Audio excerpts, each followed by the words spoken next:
It's a delicious combination. One of the most historic road racing circuits in the world, and a big field of young, hungry, hard-charging drivers ready to release all that pent-up energy of a long off-season. Racing America welcomes you to round one of the 2026 Q3 Architecture TA2 Series, live from Sebring International Raceway in Central Florida.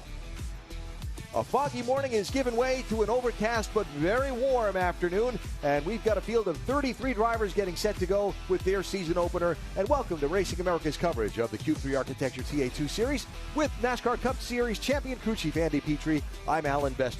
What we're about to see for the next hour is what? And we got some very, very competitive cars, a big field of young drivers. There's some older drivers in here as well. We had a great race in the Trans Am Series earlier. Got to kind of see the racetrack, see the kind of racing that we're going to see. Very challenging racetrack here at Sebring. These young drivers are going to have their hands full, not only with each other, but with the racetrack. Yeah, it's going to be an interesting afternoon, and these TA2 races are always hard-fought victories.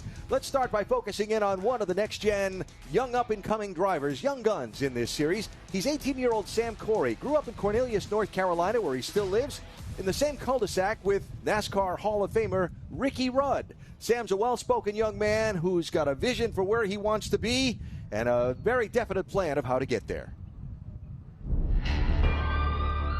As a race car driver, you have to always know where victory lane is if you plan on winning. Pulling over the bridge and coming in there and seeing victory lane right there, it just gives you a sense of, all right, at the end of this weekend, I'm going to be there. When you're second in the championship, I've been there. You're this close. You're the next step to that, and there's a bunch of what ifs, shoulda, woulda, coulda moments in there. But then he also had massive displays of talent. Sam Cory is showing that this was my race. I'm coming to bring this one home.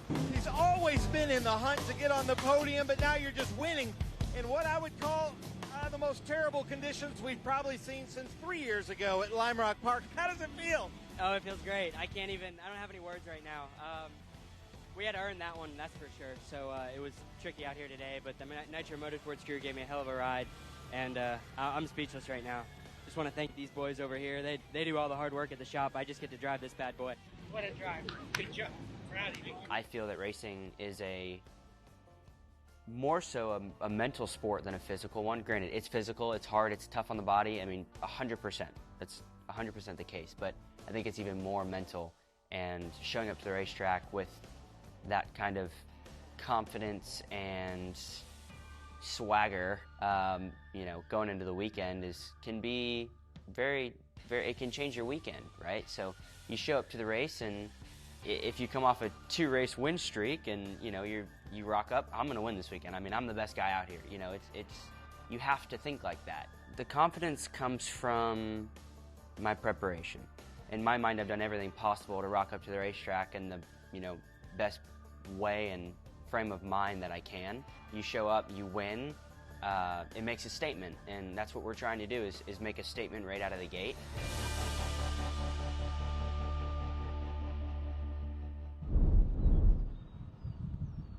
Sam Cory came from an open-wheel track originally in the younger part of his career to TA2 last year, enters his second full season here. In his first full season, he finished runner-up in the championship. Yeah, and he won that race in a very challenging conditions at Lime Rock, so he's got what it takes to compete here. He's got a little work to do today, starting 10th. Yeah, qualifying canceled because of weather, so Ben Sissel down on pit lane. Sam Cory's deep in the pack.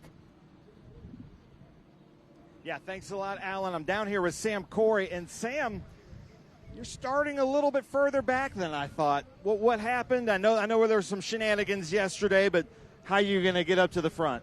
Yeah, we had some issues yesterday, but, we've got this really, really cool-looking Nitro Motorsports car, and these guys have been working their butts off all week. So I can't thank them enough for that. And obviously, qualifying getting rained out really hurt us. But, we'll keep digging, and we'll get up to the front there and see what we can do today.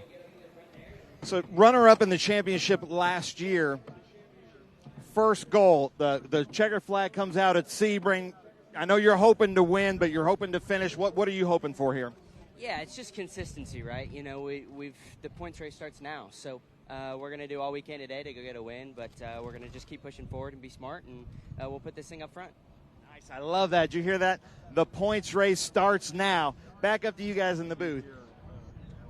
All right, Ben, thanks. We'll keep an eye on Sam Cory today. Another of the next-gen stars in today's race is the one leading the field to green from pole position. It's 18-year-old Helio Meza from the Houston area. He has one previous start in TA2. He started on pole that day and won the race. He starts on pole today after posting the fastest lap in practice yesterday. We'll keep an eye on Meza when the green flag waves.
Okay, so pretend this is your race car. It's on the trailer, and you have an accident. Ouch! At least your truck's insurance will pay for another one? Yeah, not so fast. Standard insurance won't replace your race car, whether it's in the trailer, in the paddock, in the garage, or the repair shop. But at Hagerty, we can protect it for what it's really worth anytime it's off the track.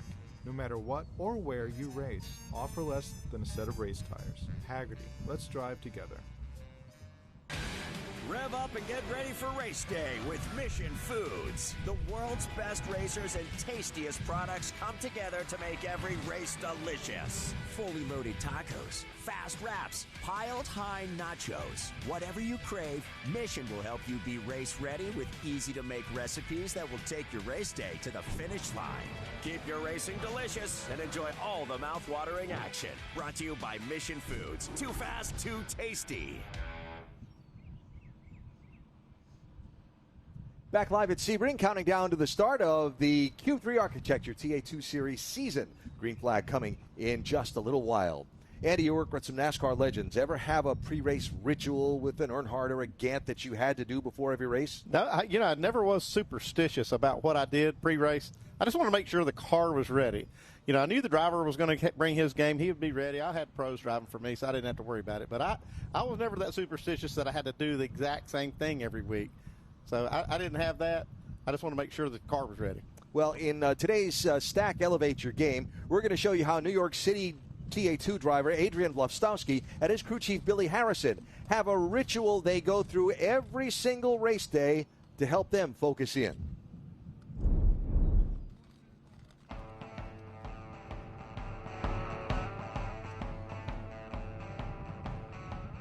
More routine is less mistakes.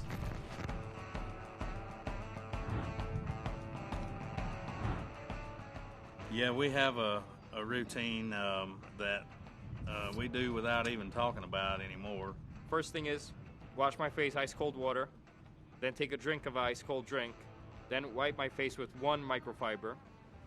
Then I put on my helmet, have another microfiber to clean my glasses. Even Billy has to stand on my right side to make everything happen perfectly. We get it strapped in the car within 90 seconds, but we have the same exact routine every time. From the Marine Corps, I learned that routine takes a lot of chance of mistakes being made out. And everything that I do on the car when we hit grid, even before we get to grid, but once we're on grid, everything I do is routine. I don't want to miss anything. You know, it naturally came by, you know, because I have no idea. I have no idea how we started, but it's been the same now for a few years now, you know, and now since we do the same routine, we never change it now. I don't want anything that I've ever done to be something that, you know, if you done it incorrectly could hurt him. And so that's why we do it. I think it's kind of like a mental checklist. You have a checklist of items that you need to get done before you get out there. Because once you're out there, any race car driver is going to tell you, you're out there and you're by yourself. It's you, the car, and racetrack. And you want to take everything with you before you go. And that's kind of like our checklist. If we do the same procedure each time, we know we've taken everything with us and done everything we can to be as best prepared before getting into the car and the track.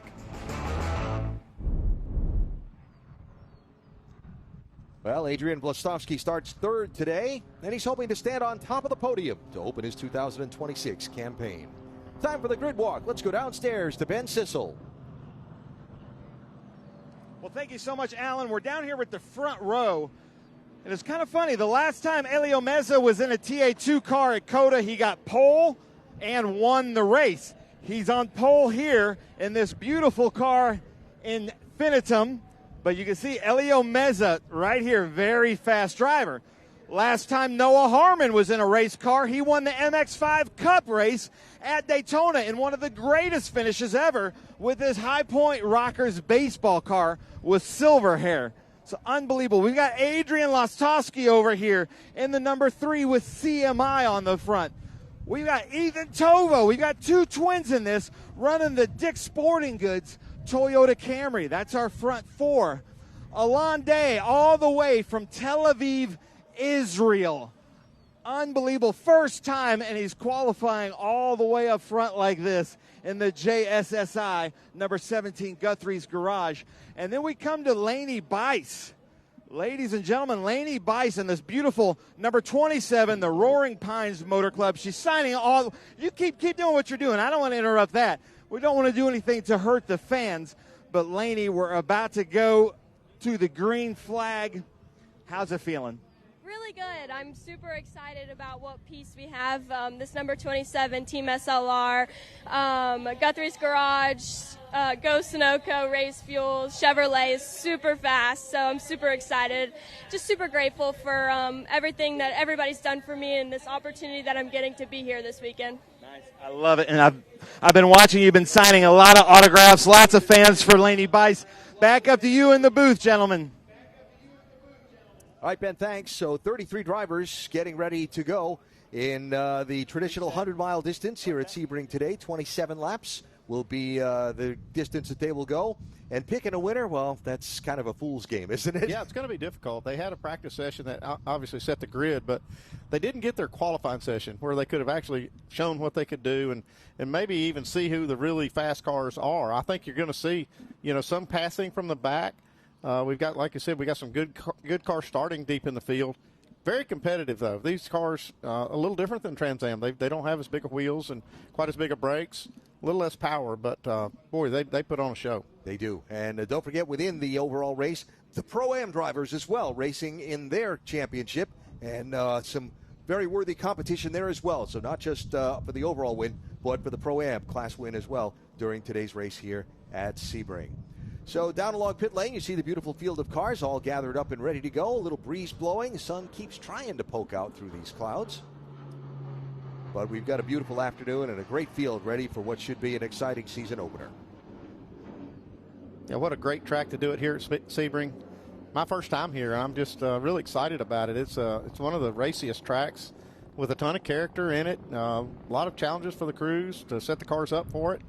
And obviously for the drivers to negotiate this track. So I'm looking forward to just, seeing a great race on this circuit. And as bulletproof as today's race cars have become, in talking with some of the people in the paddock, the bumps here at Sebring will stress these race cars mechanically a lot. Yeah, you look at the straightaway here. It's the old concrete surface from probably the World War II days when they had it's an actual runway. A lot of cracks, natural cracks, and then the cracks that they actually put in the surface. They seal them up, but try to smooth them as much as possible. But you've got that, and you got the transitions onto the asphalt that really do make it challenging. All right, well, the helicopter's landing at the airport next door. It's time for us to go back trackside for today's opening ceremony. Well, thank you so much. I'm down here with my friend Marvin Gray, who's been with us in the Trans Am Series for several years. Huge fan of the Trans Am Series, to deliver the invocation. Marvin, take it away. Let us pray. Lord, we thank you the opportunity to be a part of the 60th year of Trans Am racing. What a blessing. And now we ask that you protect our drivers, our crew, our officials, the workers, all that are a part of the event today, And Lord, we thank you for our fans. Bless them. Thank you for coming out year after year and supporting us. And now, Lord, we pray your blessing upon our troops, Lord, and we pray for a just end in Iran. Be with our safety forces, our hospital workers, all those that are taking care of us. And we ask all that in your name, Jesus. Amen. I love it. Thank you, Marvin. Thank you for praying for the fans, too. The Trans Am Series loves our fans. Our color guard this weekend is the Civil Air Patrol Highlands County Composite Squadron.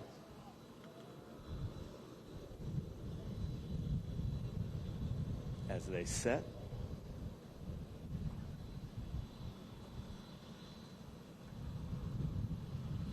And wow, ladies and gentlemen, are you in for a treat? Rebecca Wills to deliver the national anthem.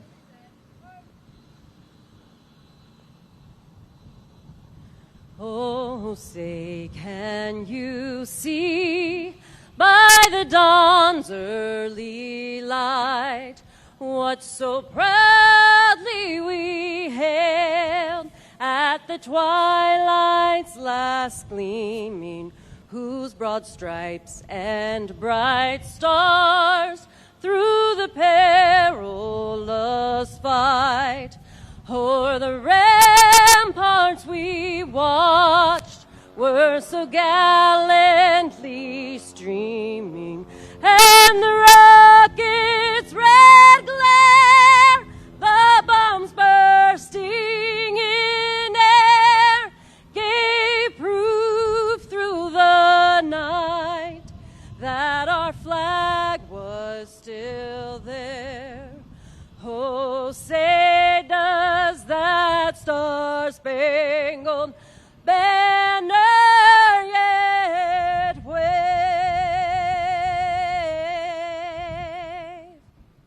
o'er the land of the free and the home of the brave?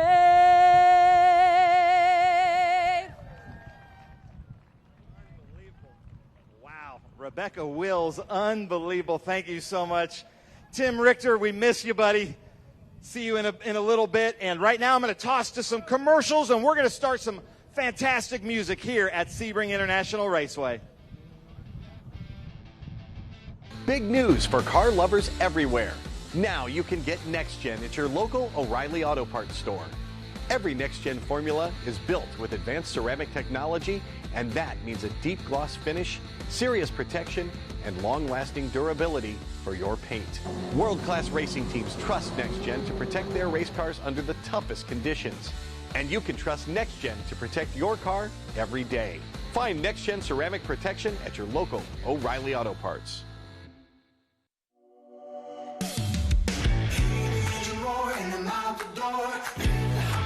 I've been waiting for.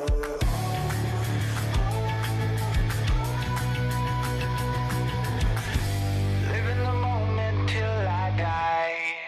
And I'm gonna chase it. And I'm gonna chase it. I know we can't ignore it, no matter how I try. Get ready for race day with Stack Auto Lifts. The world's fastest racers and the most trusted garage lifts come together to elevate every moment on and off the track. From rugged 4-post lifts and powerful 2-post systems to space-saving single-post and scissor lifts, Stack Auto Lifts delivers strength, precision, and performance for every garage. Brought to you by Stack Auto Lifts, created by racers for racers. Proud partner of Race America for the 2026 season. You have to fight to pull ahead, to find your edge, to do whatever it takes to make you 1/10 of a second faster, smarter, more committed than the other guy, because you've got the kind of passion that can overcome the impossible. And we've got the most powerful performance race fuel available to help you do it. Sunoco Race Fuels. Take the lead.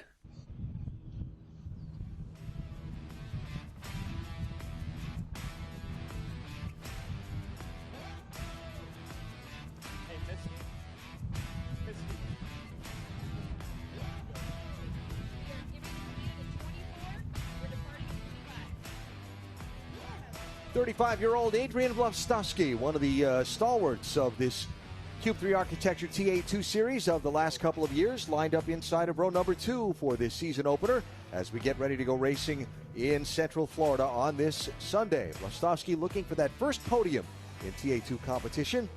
A young man from the New York City area who is a team owner, owns a business in Queens, is a hustler and works hard, and says that Sebring isn't his weak track anymore. He says no more excuses. Watch today. I like it. He's up there in third. So there's the grid. Drivers getting buckled aboard, waiting for the 1 minute board to go up before we go back trackside for the command to start engines. And you can see the flags blowing a little bit. It's not a heavy breeze, though. And again, not expecting any rain this afternoon. It is Florida. There's always an asterisk there. And they do have rain tires available. They do, but not expecting any this afternoon. We should have beautiful weather and great conditions for this season opening race. So again, the traditional format for Trans Am competition applies to TA2 as well. It's a 100-mile distance. So here around the Sebring, it's 100.98 miles, the 27-lap distance today. And there is a 75-minute time limit on the race in case you get caught in a bunch of full-course yellows and that kind of thing. Yeah, they carry enough fuel on board to not have to make any pit stops, which is a fair amount. It's over 30 gallons. So they won't have to make a pit stop, but they'll have to deal with the extra weight of a full tank at the beginning and the way the car changes throughout the event. Trans Am Racing, of course, celebrating its 60th anniversary this season. But the TA2 series first joining up in 2011. This is the 12th TA2 race at Sebring. And it's time to go trackside now and get ready to get things underway. Well, thank you so much, Alan. I'm down here with my friends from Cube 3 with the Cube 3 Architecture TA2 series. Nick Middleton, you've been in the paddock with us a long time. It's the 60th year. Are you anxious? What are you feeling right now? I'm extremely excited. This is the 60th anniversary. This is going to be a phenomenal year. We've got so many new drivers this year, a lot of young talent this year. I think it's going to be a very, very competitive season, and I think this is going to be a very competitive race. Good luck to everybody today, and we're going to watch the race start very shortly. We're going to give the command soon. Nice. Now, Keith with Cube 3, I know you guys are building some monster buildings in Florida. Tell us about some of these projects you guys have going on. We recently just announced a Delano. It's a 90-story tower in downtown Miami, reaching upwards of 1,000 feet, doing everything in between, too. So we got a lot of exciting stuff coming down the pipeline. Well, awesome. Man, Nick, so happy that you guys are back. The Cube 3 Architecture TA2 series. You guys have really elevated us, but I'm going to do something special.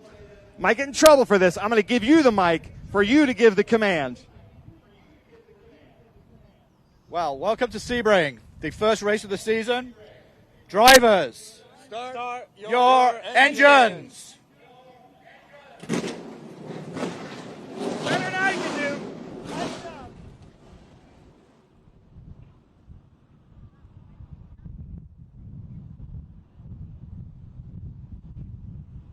And we're ready to race at Sebring. This historic track first opened back in 1950 on the site of an old World War II pilot training base.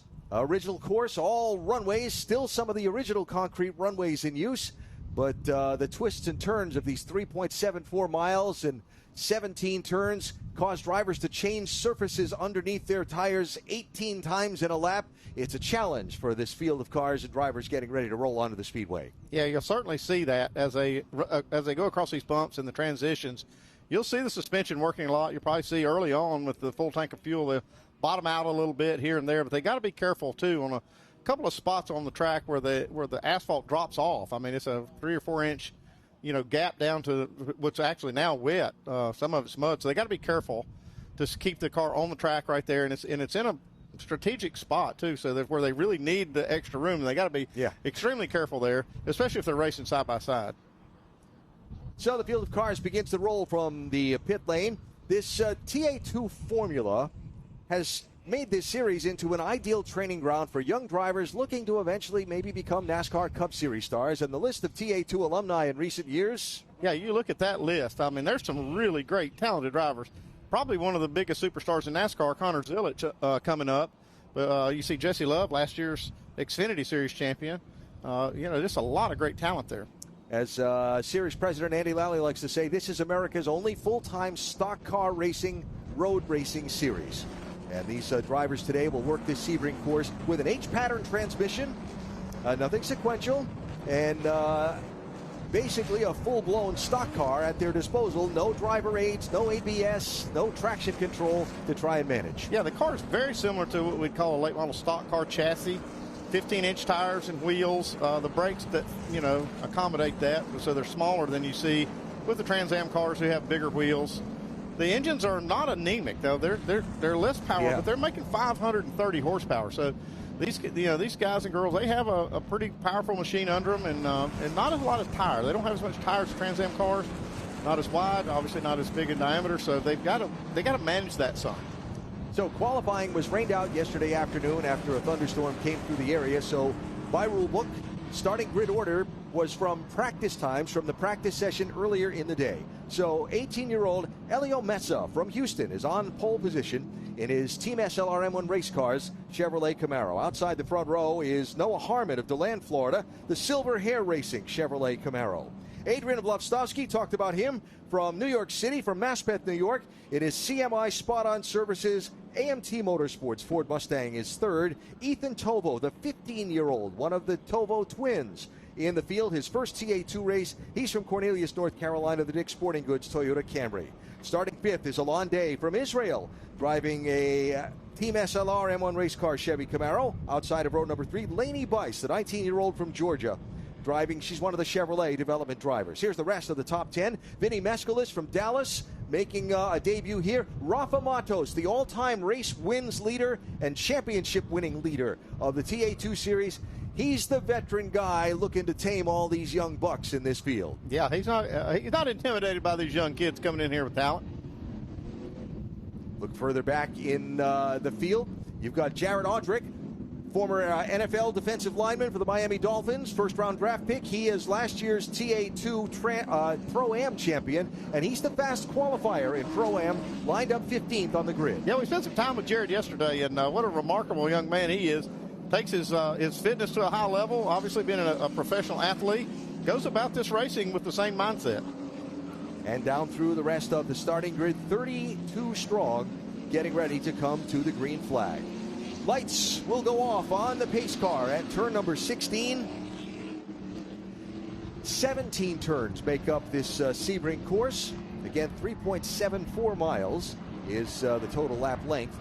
And it'll be 27 laps, the scheduled distance 100.98 miles today for the Cube 3 Architecture TA2 series. Yeah, not much elevation change in this circuit. Obviously, down here in Central Florida, so not a lot of hills. Yeah. But it's definitely a circuit that has a ton of character.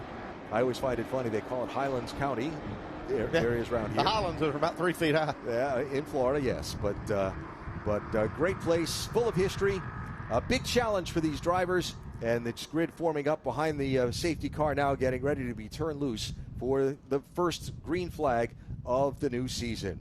It's exciting. Thank you for joining us here on Racing America, wherever you're watching us today. Our friends north of the border on Rev TV in Canada, glad to have you with us. And we're ready to go. Let's just say this. This race has a history of the opening laps being a little bit rough. Yeah, I'm a little nervous, to be honest with you. I can see a lot of these young drivers going for it on this first lap. This first turn's very tricky. It's an opportunity to pass, but it's risky out there on the exit. So here they come onto the main straightaway. Pace car off onto the pit lane.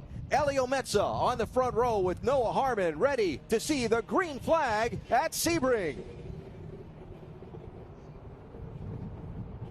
Good jump by Meza. He gets the lead into turn number 1. Second place, Vlovstovsky inside of Harmon.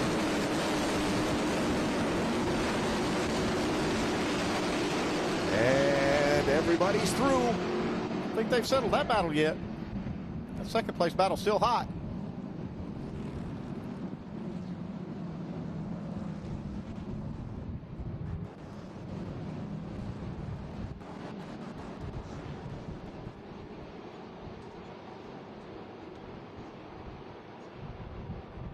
Hearing that the race is ending before it's even begun for Graham Jacobson 19 car, 17-year-old from Marietta, Georgia, driving for Stan Barrett Motorsports. His car shut off before got to take the green flag, and he's gone back to the paddock. Yeah, I saw him pushing it by here as the field left the grid. Disappointment there for Jacobson. They reviewed the start, declared it rough but okay. It looked a little bit rough, but they deemed it to be good. And so we stay under green with Meza leading, Glovstovsky second, Harmon third, and Alonde fourth in that white 17 with the blue numbers. Slight gap back to the race for fifth. That's a little bit stacked up there.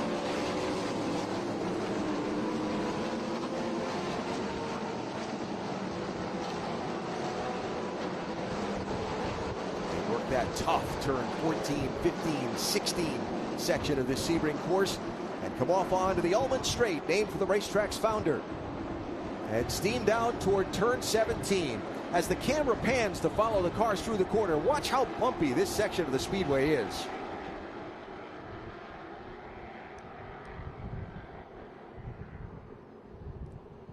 Bump, bump, bump.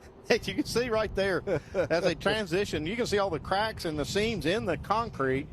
You come to the main straightaway, same thing. This is an old runway from World War II. I'd say it's held up pretty well over the years, but still challenging. This is a good battle right here. Third place. Yeah, Alonde putting a lot of pressure on Harmon. He looks to the outside off that right-hand turn, but facing a quick left-hander has to drop back in line. Alonde in that 17, the 34-year-old from Israel. Jet Support Services, Team SLR Chevy Camaro. He's a four-time NASCAR Euro Series champion. I asked him why he chose to run the TA2 series this year. He said, I don't do ovals. He said, he's tried it. It's just not his thing. And so here he is going after a North American championship in TA2. Looks like road racing is his thing. He's doing a good job. He's excellent at it. The NASCAR Euro Series, if you're not familiar with it, is all on road courses in Europe. Full course yellow has been called, and we have a car stopped under the bridge. Actually got a couple of cars over under the bridge exiting turn 6. Yeah, I see one turned around backwards over there. Right Right on under the the bridge. three-car stack up over there. Bad spot. Yeah, there's one right there. Up against the fence, right at the concrete wall. So full course yellow here after just a couple of laps of competition.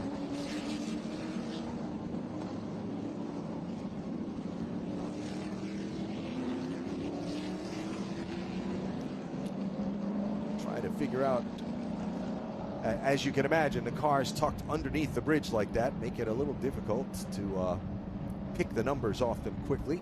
But it looks like one might be the 25 car of Jace Denmark.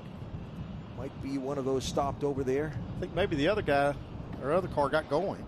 I think that's the only one stopped. So the field slows to the mandatory 60 miles an hour, and the safety car awaits them at the pit exit to pick them up. And Speedway safety team is already over at that turn 6 site to figure out who it is, or help out who it is. So let's take a break while the full course yellow is out, and cleanup continues over off of turn number 6. Helio Meza is the leader of the opening stages of the Cube 3 Architecture TA2 race at Sebring.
Okay, so pretend this is your race car. It's on the trailer, and you have an accident.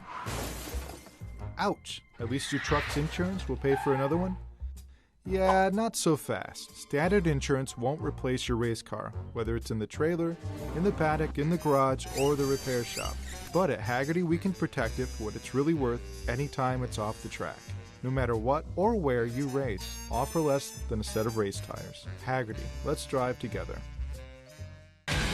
Rev up and get ready for race day with Mission Foods. The world's best racers and tastiest products come together to make every race delicious. Fully loaded tacos, fast wraps, piled high nachos. Whatever you crave, Mission will help you be race ready with easy to make recipes that will take your race day to the finish line. Keep your racing delicious and enjoy all the mouth-watering action. Brought to you by Mission Foods. Too fast, too tasty. So, troubles in the opening laps for Jace Denmark and Patrick Paul have brought out a full course yellow. Let's check down to the pit lane with Ben Sissel. Yeah, thank you, Alan. I'm down here with Hunter with Cope Race Cars. He is talking to Jace. What was he saying on the radio? All he was saying was he got hit in the rear trying to avoid a spin. So we're not too sure how bad it is, other than he got out of the car and it won't roll. So we'll see it when he gets back to the truck tonight. Well, one of the major improvements Sebring International Raceway made just probably 4 or 5 years ago, that used to be very narrow through there under the bridge. They've widened it at the Corvette Bridge, and now it's probably 6-7 lanes wider than it was. So this could have been a lot worse had this happened maybe 5-6 years ago. But all the improvements that Sebring International's been making, Hunter, thank you for that great information, and hopefully we'll see Jace back out there at Road Atlanta. Back up to you guys in the booth. I bet. Thanks. Tough break for Jace Denmark, 21-year-old from the Phoenix area originally, living in Indianapolis now. Jumping in for his first ever TA2 race after spending, second ever TA2 race after spending most of the last 6 seasons in the open wheel ranks. But didn't get far today as he stopped under that bridge in turn number 6. I think Patrick Paul in the 44s also stopped on the other side of the racetrack. Wreckers are moving that way to pick him up. I think he might have actually been involved in this one, but able to continue a little further around. Didn't make it far, yeah. Yeah, here's a look at the Patrick Paul car.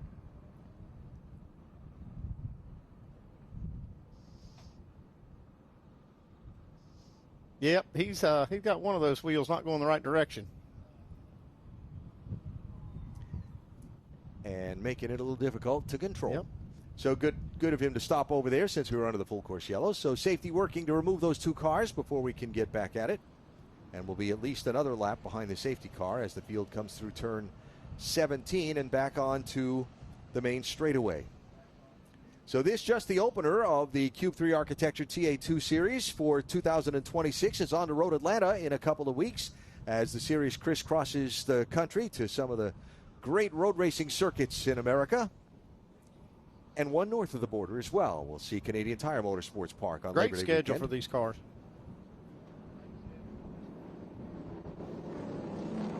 And let's go back downstairs as the field finishes bypassing the pit lane so we can hear Ben.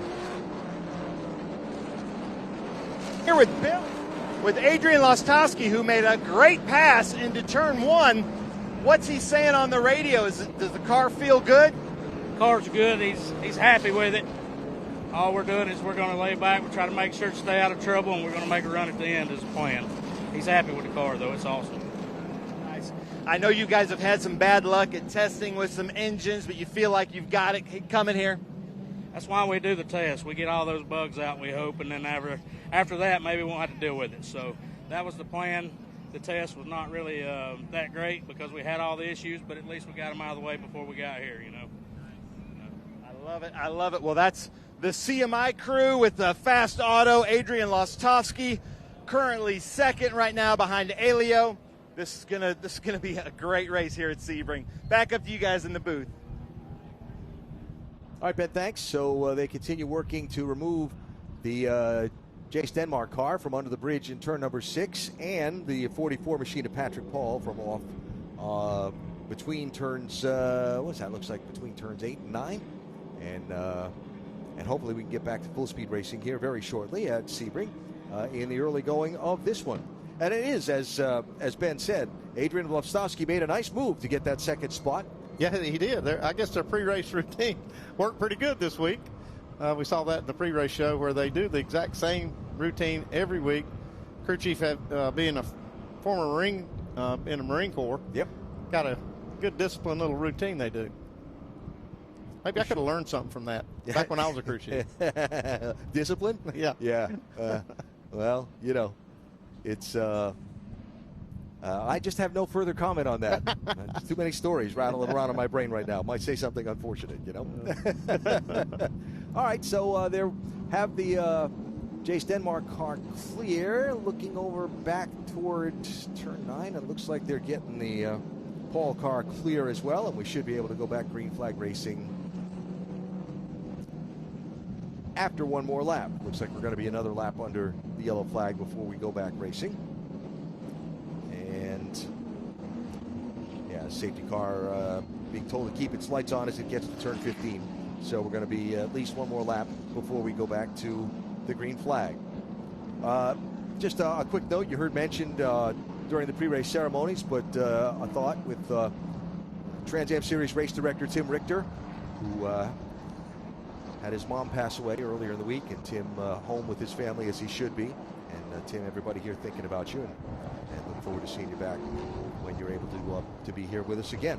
Scott Goodyear, who runs the Formula 4 and Formula Regional Series for the Racing America brand, got the emergency call. Scott is on the radio and race control. It's kind of weird not having Scott on a headset standing next to me in a TV booth, but hearing his voice come through my headset on the race control channel. But Scott came in to jump in and is doing a great job over there in race control. Yeah, very lucky to have somebody with his credentials to be up in race control here in Sebring. It's one of the things Scott loves about working with the young drivers, young open-wheel drivers, as he remembers his days as a young open-wheel driver and lessons he needed to learn. So we continue to wait for a cleanup to be finished. Looks like they're having a little bit of trouble getting one of the cars removed from the race course. These young drivers, these factory programs that are all of a sudden set up a formal pipeline to identify young talent and bring them through. I know you know some of the Chevrolet folks really well that are involved in that program. Toyota's got a program as well. The Ford, I mean, it's really become a fascinating thing to watch how they identify these drivers at such a young age and say, hey, we want to bring you into the fold. And what yes is a great place to bring them. And that's what the manufacturers have found, that there's probably not a better, training ground, especially when you talk about road racing, than the Trans Am Series with the schedule they run. The cars are all very, very similar, and they don't have a lot of tire on them, so you really have to drive them. I think this is one of the reasons that all the manufacturers have put the money behind it, where you can see these young drivers, progress. I talked to a couple of them. Jackson Cobo, that young kid, he's 15 years old. Yeah. And we had a long conversation. I told him, I said, do you know how lucky you are to be 15 years old, driving cars like this and racing? And he said, yes, sir. He said, I do know. Yep. And loving every minute of it for sure. Check back downstairs with Ben. With Jeff with Silver Hair Racing, Noah Harmon currently running third. What's he saying on the radio? Just started the race. It's always a little bit of chaos. I think he left a little bit too much room there for Adrian. So Adrian just used it and got around him for a second place. But he's just saying, we just got to get settled in and he'll be just fine. He seems to be like an ice man. I'm sure he doesn't get very wound up as a driver. Yeah, no, he definitely doesn't get too wound up. And we kind of hit it off the same way because I'm the same. Yeah. I'm thinking about checking your pulse right now, Jeff. Yeah. But maybe, Andy, you could speak about that, how the drivers need to stay calm in the car. Because right now, Jeff seems pretty calm. Back to you guys in the booth. Yeah, a lot of times in my career, I've had to pull the reins back on some drivers. But I can tell you that sometimes it's easier to pull the reins than push them. And you got somebody that, that's got a good head on their shoulders and can motivate themselves at the right times and the right spots is an asset. So I can see while he's calm, his driver's making good decisions out there, not pushing the issue on lap 1, getting into the first turn. So it looks like we're Still working on a situation here before we're able to get back to the green flag. So pace car is going to remain in front of the field for just a moment. So let's go back and have another look at the start of the race and that move from Adrian Vlastovsky that got him second place over Noah Harmon. Hey, you can see Harmon over there on the right-hand side of the road, and he just left a big wide gap there for Adrian, and he just took it. Like he said, he just said, I'm going for it. I got a spot here. Didn't really, it wasn't risky, so to say, but he made it happen there. So riding with Vlastovsky as he runs in second spot. Adrian, quite the story, the owner-operator of Fast Auto Repair in Queens, fielding a 3-car effort this season. 2 other teammates in this race.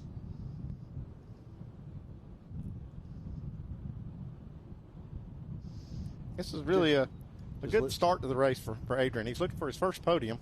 Just listening to race control talk to some of the race teams, and if I heard the transmission correctly, there's a bit of a power issue that's affecting some equipment, and it's why we remain under caution for a little bit of an extended period of time. Yeah, I can verify that. We've had a few things go down in the booth. Yeah. There's a power problem somewhere. It makes me feel better. It's not just us, that's for sure.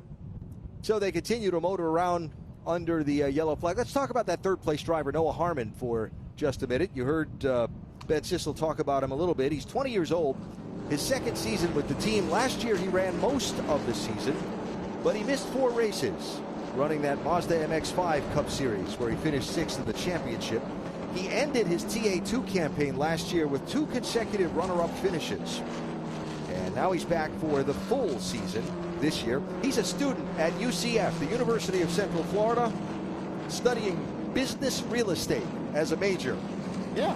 When you listen to him talk, you hear about his major and things, you look at him and you say, yeah, keep an eye on this guy. He's going to be successful. And Cube 3, TA2 series, architectural firm, business, real estate. I can see a few tie-ins here. Oh, there you go. Got your B2B hat on. That's right. Yeah, never miss a chance. Think we're going racing this time. Race control says we're ready to go. So we'll look for the lights to go out of the safety car when it gets over to around turn 14 or so. Check back on Pro-Am. Leader in Pro-Am is still Jared Audrick, running in 15th position overall. I'm not surprised by that. I'll tell you, I was really impressed with that young man. Jared is you can see how he applies the discipline and the depth of preparation that got him to be a #1 draft pick in the NFL out of Penn State to his racing. We were in there yesterday watching some film with him, and you could see the detailed preparation he's going through. The professional athlete in him really shines, and when I saw him in that trailer, he was sitting there with his engineers, driver coach, and they were going through every bit of data, taking this just as serious as he would, a playoff game in the NFL. So he's the leader in Pro-Am at the moment. Last year's Pro-Am champion by just 6 points at the end of the season over Keith Prochek, the 45-year-old out of the Chicago area, who is looking to gain a little ground and see if he can close up. So at the front of the field, it's Helio Meza. Adrian Vlastovsky is second. Noah Harmon third. Alon Day is fourth. Vinnie Meskelis, the youngster out of the Dallas area who's going to run 6 races in a Toyota for Nitro Motorsports this season. He has moved up to the #5 position after starting in 7th place on the grid. 6th is Ethan Tovo. Rafa Matos is 7th. Laney Bice is 8th. Sam Cory is up to 9th position after starting in 10th. And Jackson Tovo runs in the #10 spot. Thomas Merrill's 11th. Gian Buffomati's 12th. Seamus McKendry is 13th. Tanner Reif is 14th. And Jared Audrick is 15th. Connor Mosak, who ran yesterday in the NASCAR Craftsman Truck Series race over in St. Petersburg, didn't get to qualify here when qualifying was canceled by rain before he managed to make it back. He started 25th, and he's up to 16th in the running order. Haven't a chance really to talk about Connor. I think before the day's out, we'll be talking about him some. And Tanner Reif, too, he was one of those that competed for that seat in the Truck Series with Colleague Racing, called Race for the Seat. Got to know him a little bit. Very talented. So here we go as the field comes down to turn number 17. And we hopefully get to see some full-speed racing here back into turn 1. Lights are out on the pace car. We don't know if that's a power issue or they actually mean to turn them on. I'm pretty sure they meant it. Yeah. And the green flag is out. And we're back racing at Sebring. Challenge for third. Alonde inside of Noah Harmon as they head to turn one. Look out. Got a real scramble for second here. Looks like Alonde's coming out of that in third.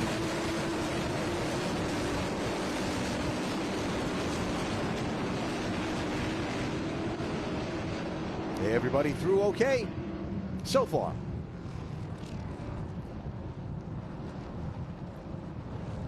Difficult turns 3, 4, 5. Now down, zipping under the bridge. Turn 6 in the heavy braking zone coming up here for turn number 7.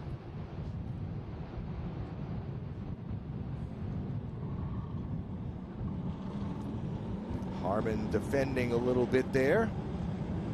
As he now has Meskelis right up behind him. A little wide there off the track. Didn't pick up the number. Look at this. Got a little scramble going on there. Looked like Stant Barrett involved in that. They don't hesitate to wrinkle some fenders when needed.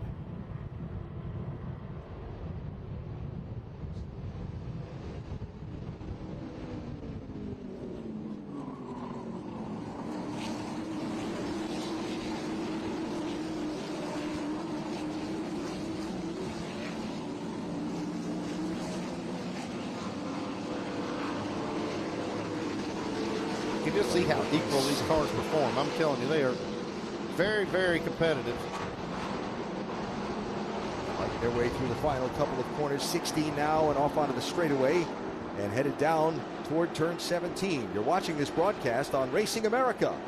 And if you're joining us for the first time, there's a lot more to see. Log on to racingamerica.com and get all your favorite racing news, grassroots live streams from across the country, behind the scenes NASCAR Cup team content, and of course Trans Am and TA2 racing. racingamerica.com. Glad to have you with us.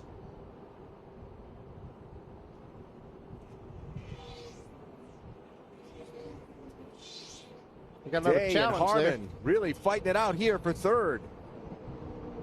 Harmon trying to get the spot back on the inside of turn 1.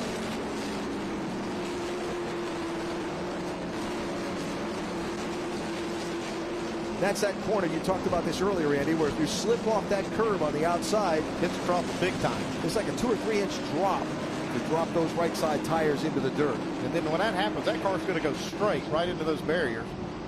So you really have to, you got to leave room for the other guy too. You got to know that's there, and you can race hard, but you got to leave just a little extra room. You know, Mesa's got enough lead here that he can run kind of a line. He can widen out his entries. These other guys can't do that. They're racing each other. They got to, I mean, somewhat protect their lines. And so that's allowed the leader to get away just a little bit because these guys are racing so hard behind. Man, what a spot there Noah Harmon was in, right? He had a peek to the inside of Lofstowski. Not far enough in there to go for it, but then he had Alonde right behind him. Here's a move for second. Harmon takes that spot. And Alonde trying to pounce. Lofstowski, he's got a chance to get a podium finish here. He's never had one. He's going to fight for it.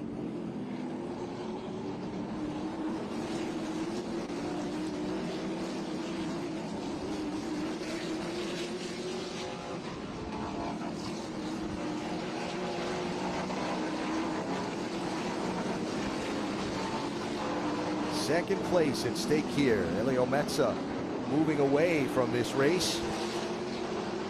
But now Noah Harmon back where he started in the number 2 position. Got some ground to make up, though, to catch the race leader. He's able to gap that battle behind him just a little bit, so maybe he can, like you say, open up his entry a little bit, make a little more lap time to try to catch that leader.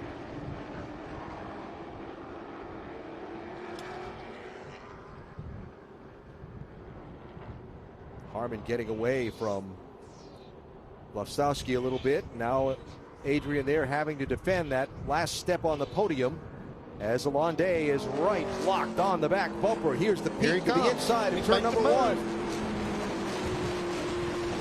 You make it stick here? Yeah, looks like it. Right to the edge of that curve. That fight's not over yet. Still a left-hander coming up. Gets it right there, gets the spot. Lofstowski able to get back in line before he loses another position. as they're all stacked up there. Vinnie Meskelis, Ethan Tovo, Rafa Matos, all right there.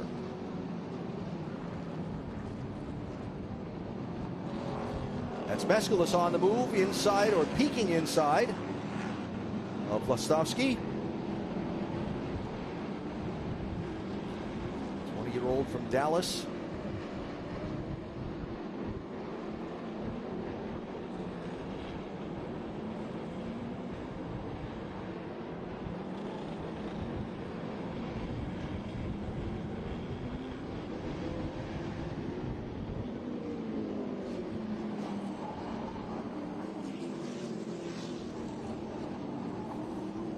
Hear the tires squealing in the background? Yeah, and you know what that is? You can hear those tires from these, the high braking zones. You can hear the tires just right on the verge of locking up.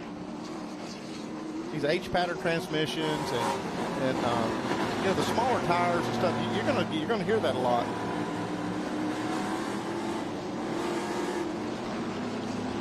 They get all the way down into first gear in some of these corners, and then super high speed, 160 mile an hour plus on the big straightaways. Yeah, watch the top end speed here.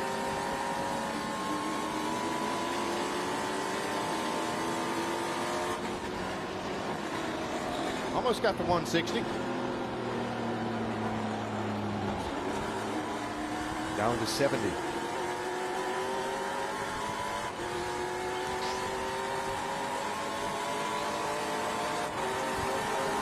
The hard day's work here at Sebring for sure.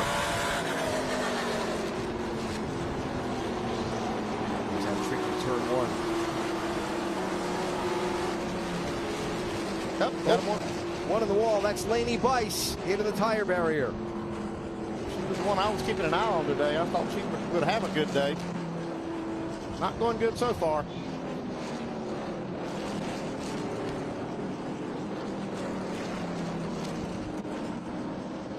She had dropped the window net of that car, waiting to see, though, if we're going to get a full course yellow or not because of where that car sits. Also got the 16 of Jim Gallagher on the pit lane. Any pit stop in these races is unscheduled. Yeah, that's a bad spot. You can see it looks like she's moved the tire barrier a little bit right there.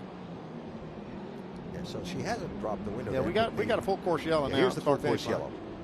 There's a piece of door that goes in there to allow easier access for the driver because these window openings are kind of small, and that has come out in that crash. So full course yellow here for Lainey Bice, who is into the tire barrier after 9 laps of 27 in this race.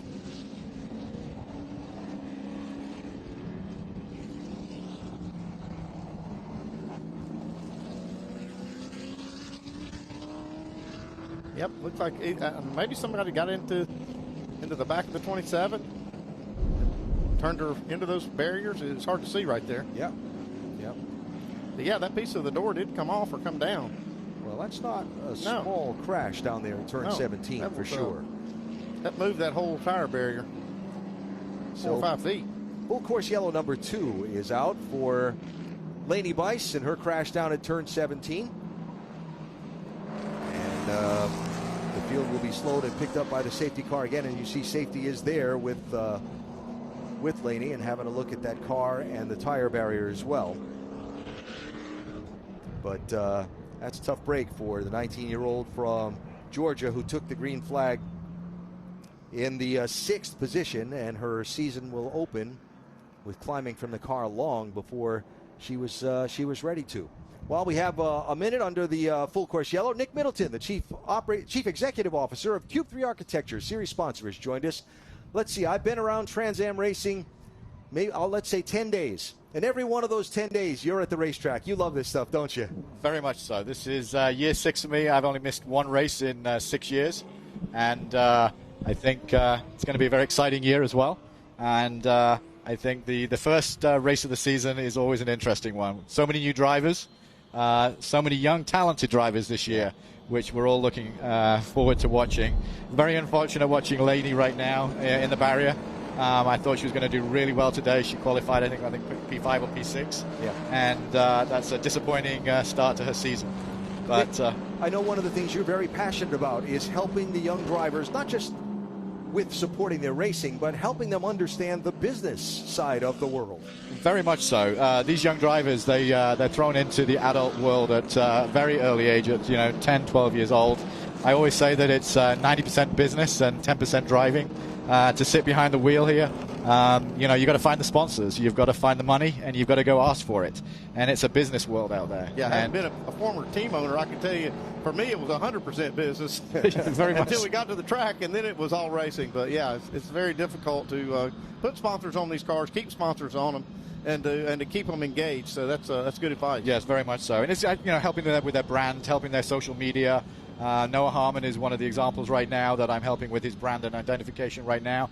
I did that with Nathan Hearn from Australia, two-time champion as well, and also Evan Slater, who is in the paddock coaching this weekend. So it's watching these young guys progress. And he already made a B2B connection for you. With you guys, because Noah is in business and real estate. That's right. It's real estate and so I said, well, it's no better to tie it into Q3 TA2 than with having that kind of a major. Oh, very much so. And it's also unusual to have an architectural firm in the paddock as well. Yeah. I go to I didn't grow up in American motorsports. I grew up in European motorsports, and I think I'm having to learn it day by day. But everybody's saying, why is an architectural firm involved? Well, we work in 37 states. We work throughout the country. So why not help out young drivers as well? Yeah, I've seen some of the work you guys do. It's amazing. Yeah, thank you. Nick, always a pleasure to have you with us, and thank you for your support of TA2 Racing and for what we're doing here at Racing America. Thank you very much, and we look forward to a great rest of the day. I'll see everybody on the podium later. Thank you. It's going to be a great season. Nick Middleton, Chief Executive Officer of our series sponsor, Q3 Architecture, with us here at Sebring. So you saw Laney Bice get out of the car. The cleanup work continues, rearranging that tire barrier. We'll get back to racing here in just a minute as we continue from Sebring International Raceway. Big news for car lovers everywhere. Now you can get Next Gen at your local O'Reilly Auto Parts store. Every Next Gen formula is built with advanced ceramic technology, and that means a deep gloss finish, serious protection, and long-lasting durability for your paint. World-class racing teams trust Next Gen to protect their race cars under the toughest conditions. And you can trust Next Gen to protect your car every day. Find Next Gen ceramic protection at your local O'Reilly Auto Parts.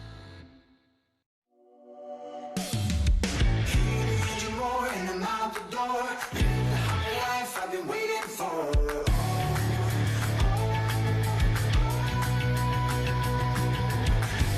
Living the moment till I die. And I'm gonna chase it. And I'm gonna chase it. I know we can't be alone, no matter how I try. Get ready for race day with Stack Auto Lifts. The world's fastest racers and the most trusted garage lifts come together to elevate every moment on and off the track. From rugged 4-post lifts and powerful 2-post systems to space-saving single-post and scissor lifts, Stack Auto Lifts delivers strength, precision, and performance for every garage. Brought to you by Stack Auto Lifts, created by racers for racers. Proud partner of Race America for the 2026 season. You have to fight to pull ahead, to find your edge, to do whatever it takes to make you 1/10 of a second faster, smarter, more committed than the other guy, because you've got the kind of passion that can overcome the impossible. And we've got the most powerful performance race fuel available to help you do it. Sunoco Race Fuels. Take the lead.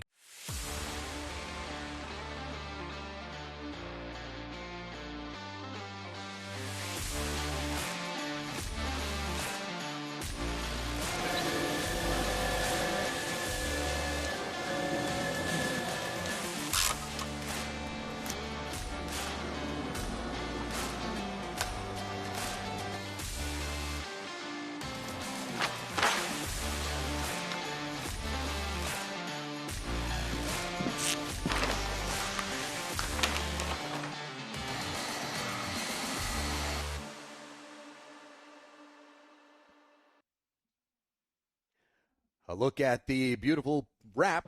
I was going to call it paint scheme. It's a wrap for Rafa Matos, the 3-time TA2 champion and the all-time leader in race wins. The 44-year-old Florida resident lives not far from me, actually, down in South Florida.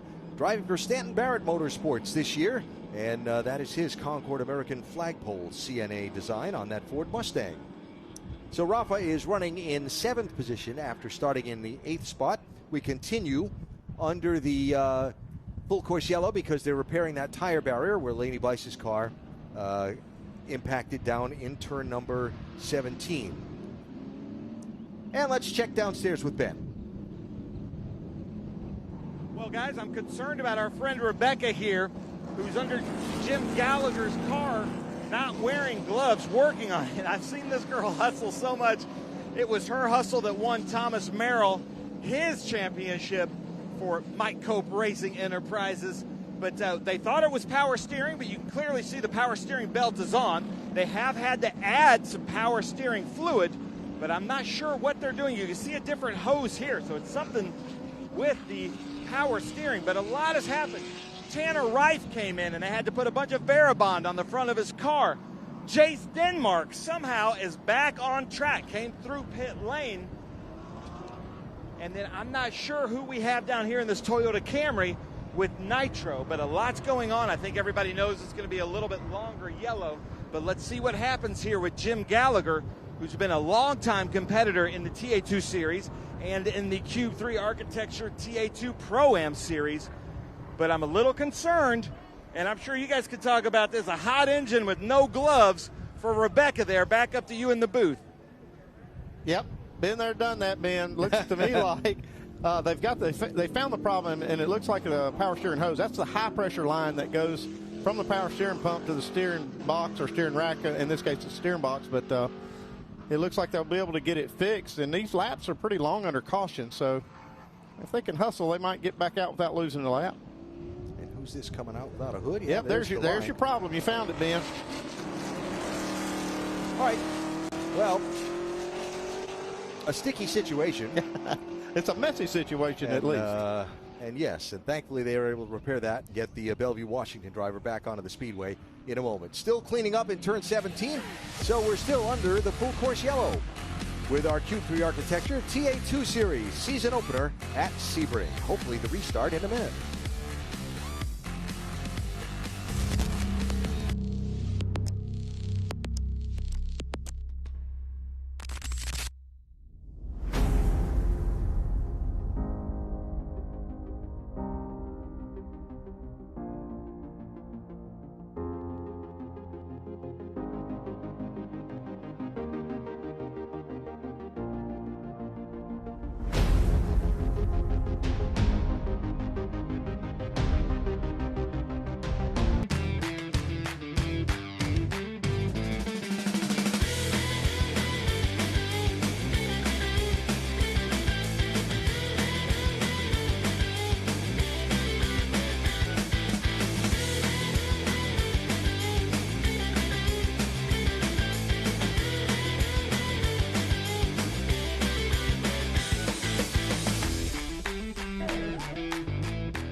Okay, so pretend this is your race car. It's on the trailer, and you have an accident. Ouch! At least your truck's insurance will pay for another one? Yeah, not so fast. Standard insurance won't replace your race car, whether it's in the trailer, in the paddock, in the garage, or the repair shop. But at Hagerty, we can protect it for what it's really worth anytime it's off the track. No matter what or where you race, all for less than a set of race tires. Hagerty, let's drive together. Rev up and get ready for race day with Mission Foods. The world's best racers and tastiest products come together to make every race delicious. Fully loaded tacos, fast wraps, piled high nachos. Whatever you crave, Mission will help you be race ready with easy to make recipes that will take your race day to the finish line. Keep your racing delicious and enjoy all the mouth-watering action. Brought to you by Mission Foods. Too fast, too tasty.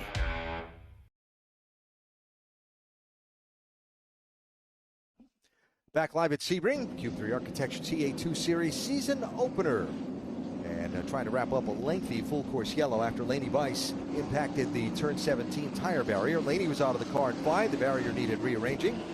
And a number of drivers on and off pit road during this caution flag.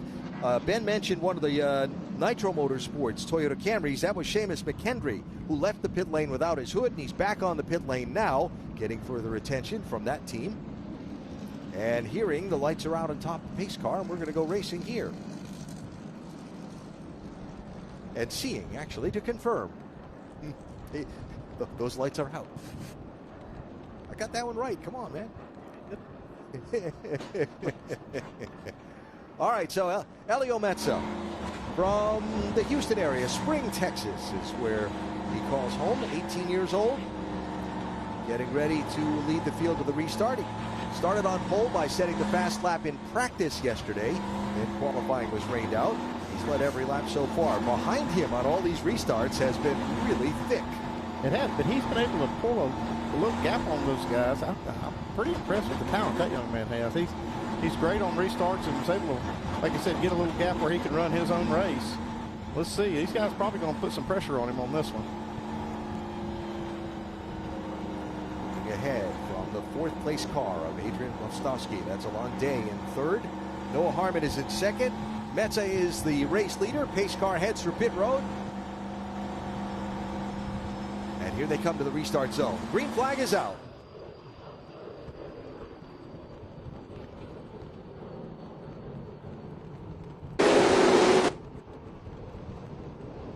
Little peek. Taking a look. Day and Harmon, contact and a spin. I think Harmon did a great job of gathering it up. Now can he get back on track without running into another car? Jumped that big curb you saw, the cars scattering around as he got back on the track. So racing for second place gone wrong into the corner. And we'll see where they both shake out. I think Day got away clean. He lost some spots. But he didn't. I don't think he got off track too far, did he? Let's see, where did he come back on? No, he's got some damage too. You can see the front end of his car. So Meskelis is third. Oh, here we go again. More contact. That's Rafa Matos gets hit and spun right in traffic, and that's not going to be good. This is a big one here.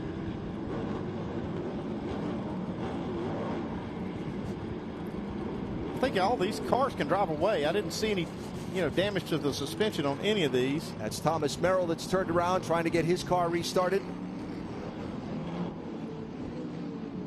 The course is still green, so we'll see if they can sort it out. Maybe not get another full course. There goes Merrill driving away. Anybody else still sitting over there? I don't think so. There got one limping away. That is Rafa Matos off the pace. So the three-time champion gets a little bump from behind and turned around in traffic, and his sunny Sunday in Florida is going to get a little bit ruined.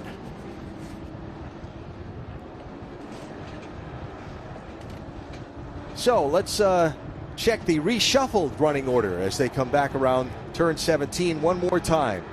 Helio Meza still the leader. Adrian Lostowski now back up to the second position that he had earlier. Vinnie Meskelis is up to third. Ethan Tobo now runs in fourth position. Little scrap for fifth as they come to the line. That's going to be Connor Mosack up to the fifth position, and Alon Day there trying to get a spot back that he lost. Day is in sixth. Connor Mosack all the way up into the top five. Yep, he's made his way up really nice from the 25th starting spot, not getting any practice laps or an official starting time. So he started behind all these guys. Not surprised that he's up there, though. Sorry, Andy. Noah Harmon all the way back in 10th position after he kept his foot in it and hopped the curb and got back in line. Yeah, he's lucky he didn't tear that car up big time. Big, yeah. Did a great job of saving it. Turn 7. That's third, fourth, and fifth on back. Full course yellow has just been called. One of the cars in that incident didn't make it back. I think that's Rafa there. I think it's Rafa Matos, yeah. So full course yellow number 3 in the race for the stopped car belonging to the three-time champion. Hey, accelerate your career in motorsports and start the search for your next opportunity. Visit racerjobs.com and view open job positions across the racing industry. Or if you have a position to fill, post your job and get access to tens of thousands of applicants across the Racer Jobs platform to help you find the right candidate for your position. Racerjobs.com, a racing marketplace built and managed by racers. Well, this field is going to be managed by the safety car for a minute. There is a look at Tanner Reif's machine with the nose of it patched up. Thomas Merrill looked like he had a right rear shredded. Went in the back door of the garage, it looked like, or the paddock. Let's get more on, the carnage, shall I call it, Yeah, Ben? I think is that that's a fair good. word? That's a good one.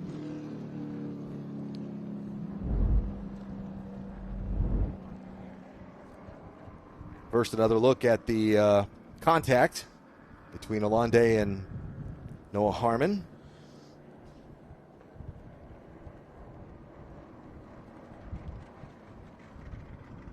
Yeah, at first I didn't think that Day got any damage, but he looks like he got a fair amount in that front end. The view from Adrian Blastowski, an interesting one for sure. Then this.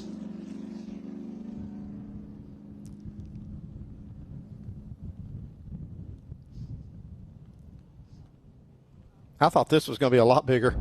It's still quite a few cars involved.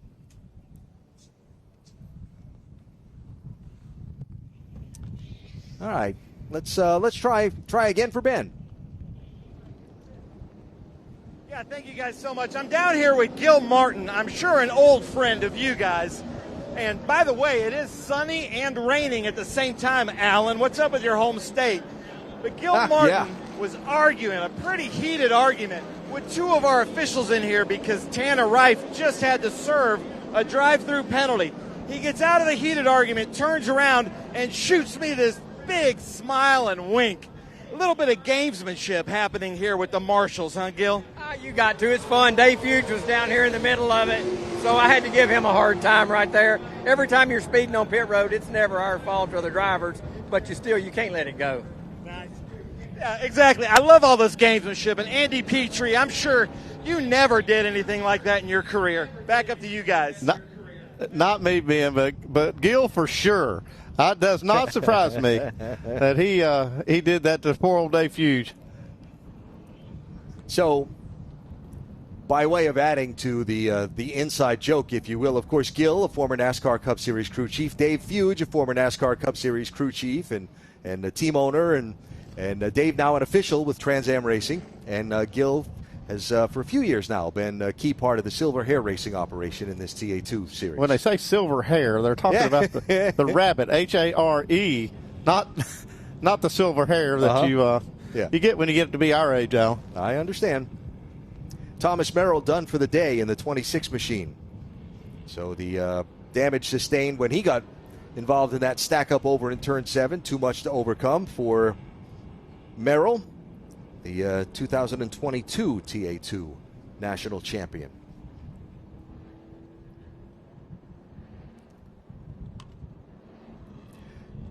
So we only have 12 laps to go in the race. And two storylines so far for me, well, three. One, Helio Meza. Just for sure dominating out front, getting away after the start, after every restart. Second, the tremendous fight for second place. It has been a slugfest for second since lap 1. Hard to look away from. And third, the carnage that's happened. Check in on the Pro-Am race lead. Jared Audrick has moved up to 8th position overall in the 00 car. He started 15th. He's the leader in Pro-Am. Next in line on the track is Noah Harmon, where he's in line. Then comes Tom Sheehan, the Bow, New Hampshire driver and veteran of this TA2 series. In his Vixen Cycle Company Ford Mustang, Cope chassis machine, he's running in 10th and 2nd in Pro-Am. So a pretty good fight shaping up there for the Pro-Am drivers as we get ready to watch the lights go out on the pace car one more time.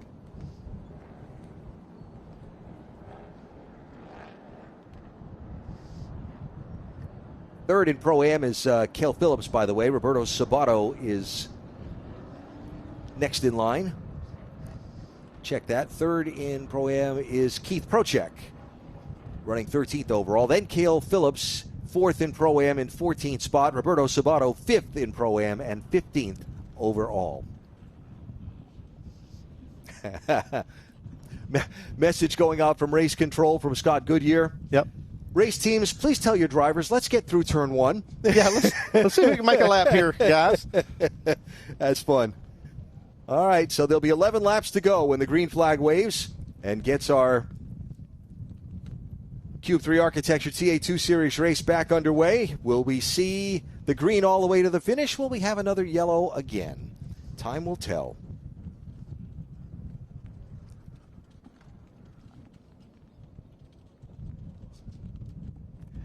Pace cars off, and here they come to the restart zone. Green flag is out. Green with 11 laps to go at Sebring. Connor Mosack on the move right away. They are 3 wide, just back in line about 6th place, trying to sort it out. Everybody through safely so far. I feel like I have to say so far because we haven't got to they're turn still coming 7 through yet. there, Alan. Yeah. There's still an opportunity. Look at this. Sam Cory on the move. Yeah, that's not a surprise either. I was watching for him to make a pretty big move to the front. Started back in 10th spot. Driving that number 70 machine. Here they are, turn 7. This is a first gear corner. They have to get on the brakes really hard all the way down to first gear. 4-speed transmissions here. That's Cory in that 70, inside of Ethan Tovo in the 10.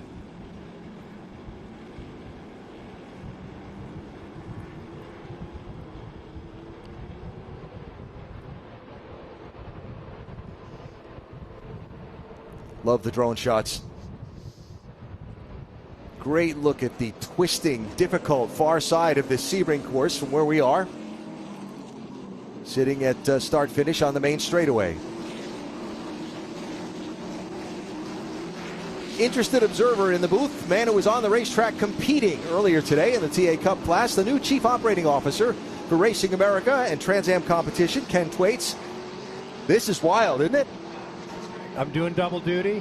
I got to take care of business, but I take care of business out on the racetrack too. Yeah, you did that. I saw. Had a good race. Yeah, it's great. Podium finish? Second. Come yeah, on. I'll take That's it. right. Good job. I don't know how much money I won, but yeah, you'll find out, I'm sure. Ken, you're so passionate about Trans Am racing. I had this conversation with you off camera. Why?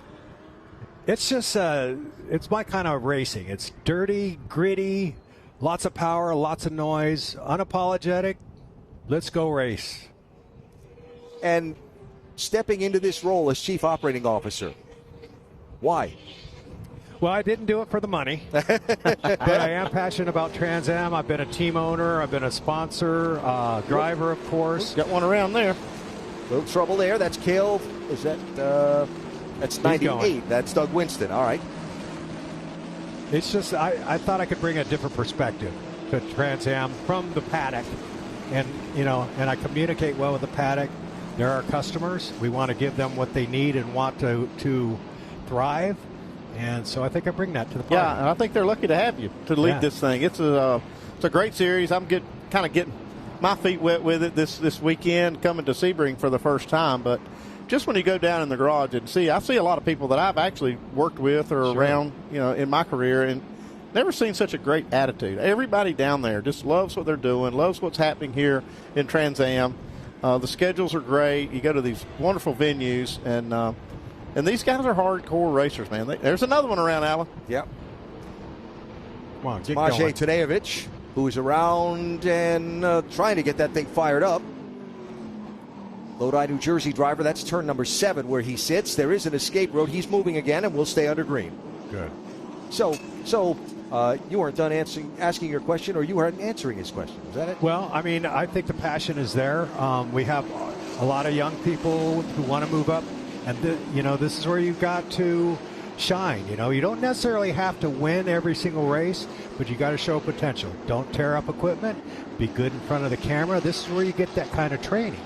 So TA2 here and what we bring with Racing America they get everything they need, all the tools that they are going to need right now to take it to the next level. We were talking earlier about the manufacturer's involvement with bringing a lot of these young, talented drivers in, and how does that work with you guys? Do you encourage this manufacturer support? Yeah, and totally. How do you cultivate that? Totally encourage it. Toyota's really big in it. GM is really big. They won the championship last year with Tristan McKee, 15 years old. Yep.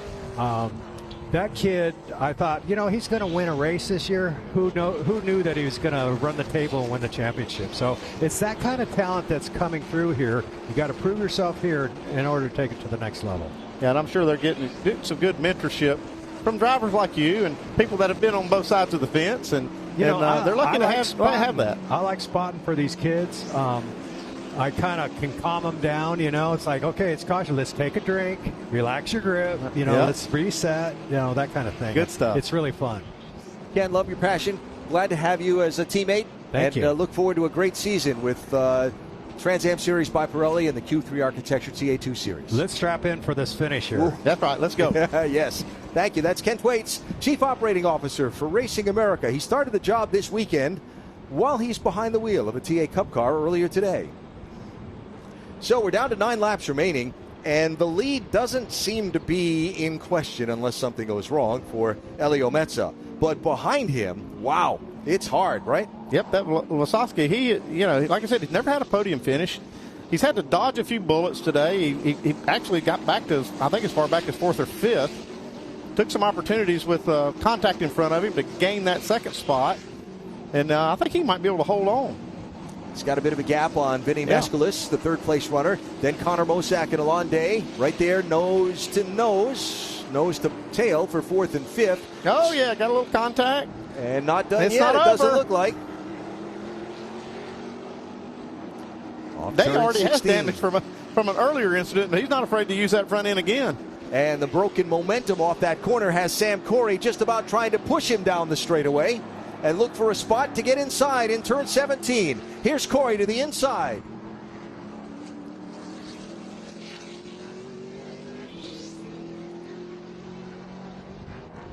By the way, while we've been watching some of this great racing, just a note, Lainey Bice has come back from the paddock area and back on the racetrack. Well, that's good. I'm sure she lost a few laps here, but I believe that was Harmon that took that spot back. I believe it was Harmon that took that spot back from Alonde, was it not? It's 40. It's Connor Mosack. Cars look just They alike. did. They look identical. Yep. But I'd kind of forgotten about their earlier contact in there. Maybe that's why they were going at it so hard. Here goes Harmon now, putting a little pressure. Yeah, it's Harmon behind Mosack, yes. He made a nice comeback. He got back to, 10th place? Yeah, he was. Full course yellow helped, right? Close that gap. Oh, absolutely did help. Everything. All right, here we go. Turn 7, heavy braking zone. This pass here won't be so easy. Connor Mosack's a pretty talented driver.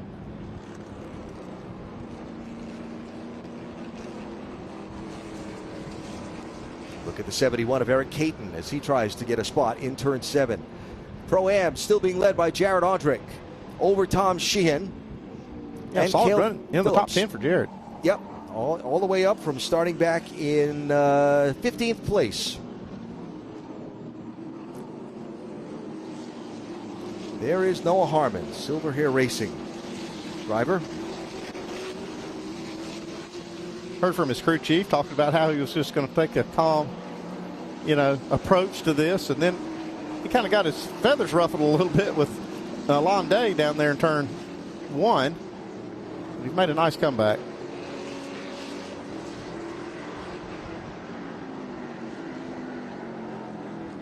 This fight for a spot going on as Ethan Tovo tries to find a way around Sam Cory. Cory protecting the inside line as they come down to turn 17 in the braking zone. Yeah, Ethan's one of those 15-year-old drivers in this field. I just never get over the fact that you can have drivers that young that compete at a level like this. And he's got his twin brother out there with him as well. I asked Jackson, his twin brother, I said, which one of you is the best? And he goes, well, what do you mean? He said, I think he was better in practice. I said, no, which one is the best? He says, okay, Ethan's better on road courses. I'm better on ovals. You were putting the heat on it. He didn't want to answer that question. You kept going, and he came up with the answer for you. There's Jackson in the 30.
Big news for car lovers everywhere.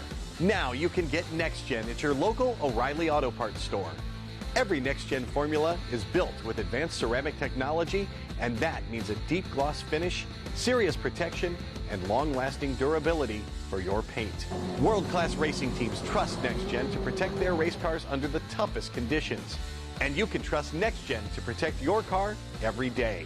Find Next Gen ceramic protection at your local O'Reilly Auto Parts.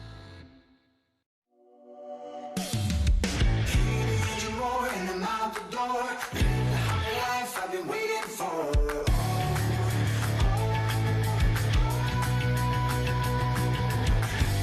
Living the moment till I die. And I'm gonna chase it. And I'm gonna chase it. I know we can't be wrong, no matter how I try.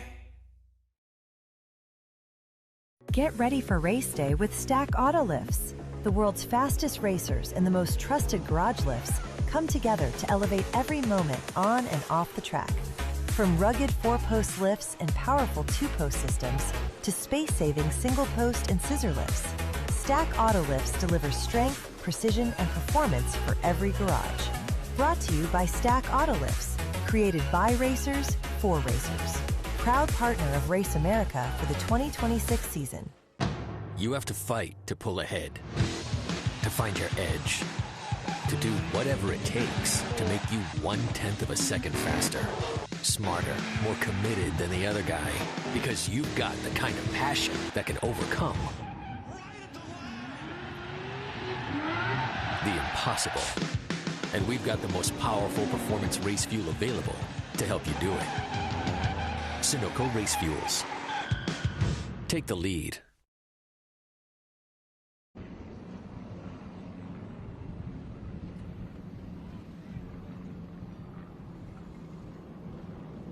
All right, ladies and gentlemen, we're back at Sebring International Raceway with the Cube 3 Architecture TA2 Series, and just like Sebring, it's thrown a little bit of everything at us, and there is power out in the tower, and that's kind of affecting our broadcast booth and Andy Petrie and Alan Bestwick, but right now we're under double yellow, and I was talking over here to Alan Mincy. Alan, you were talking to me, so Lainey Bice, she hit the tire wall at 17. Normally that's the end of the day, but this driver development program that we've been talking about, and I know that you're very involved with that with M1 Team SLR, you wanted her to get back in the car. Explain to me your thinking. I need her to get back in the car. She's never been in a wreck in one of these cars, and you want her back out there. Just to make laps so she can get more laps and feel the car and feel how it, works, and the tires build up air pressure and things like that. Just, laps is king, especially seat time. Yeah, seat time, exactly. Because she has minimal experience in these cars. And now with the car, I mean, it looked amazing there when she started in 5th place. And you've had to put a bunch of Barabond on it and fix things. So the body's probably not right like it was at the start. So now she's probably driving a car that doesn't maybe has some more rattles or doesn't feel right. Yeah, so she just has to put that out of her mind and just focus on the car and focus on making laps and what she needs to do to get better. I love it. I love that. And that's kind of what it takes to make champions. And if somebody knows how to work and be with a champion, it's Alan Mincy. Speaking of that, we've got Ron Otto down here with Nitro. And I don't know if he's more being a spotter. I can tell he's talking to one of the drivers right now, or maybe he's doing the green light, but Nitro's all the way down here. Ron, what are you doing down here? Is there something you're seeing down here? We like to call the green off of this down here. I get a better shot at the leader, so we fire off with the leader. So we're getting ready to go green right now. All right. They're going green, ladies and gentlemen. I'm going to stay here and try to call this thing as I see it as we go. I've got Lucas is going to take the green. Helio Meza, Adrian Lostowski right behind him.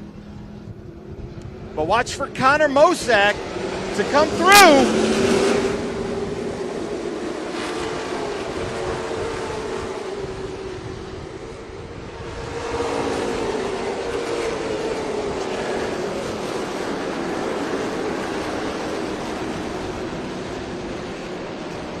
I don't know what happened there to Adrian Lostowski, the number 3, red and white, but I don't know if he missed a shift or did he take off. But they had to go around, they had to hit the wall, but That was a crazy melee. I don't know if Adrian Lostowski must have had a mechanical or maybe missed a shift, but he did not have a good restart.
win over Tom Sheehan.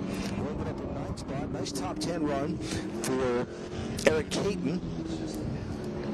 Stanton Barrett also in there for a top 10. And a look on the rest of the running order from... Made a nice little recovery back to 11. Yep. So, crazy twisted plot at the end of this one. And the expected full contact racing throughout most of it for everything except the race lead. Yeah, we got all of that, and saw a lot of damaged cars. Some of them able to continue and be competitive, some not so. But yeah, this is a full contact sport here now. I'm telling you. It's exactly what we expected. You got a lot of young, hungry race car drivers. First race of the season. You knew they would put it all out there. On a tough course as well.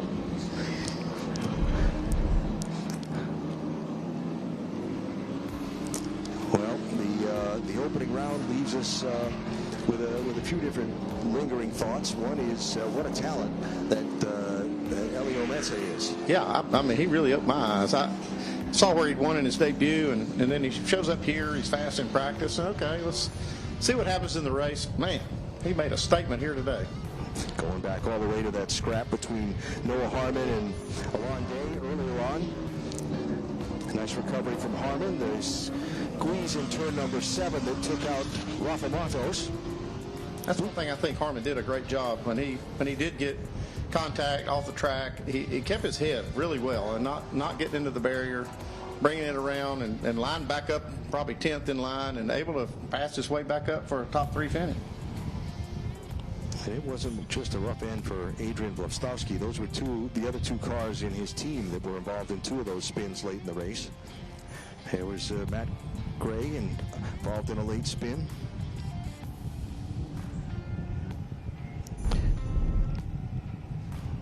And there was the wall contact that put us under that last full course yellow and set up that very late restart. I'm watching the cars as they come back to the pit road. I haven't seen one yet that didn't have damage. They have got almost every corner of these cars. Finally, one comes by that's clean. It was Jace Denmark. It didn't have a mark on his car. No hood on the 95.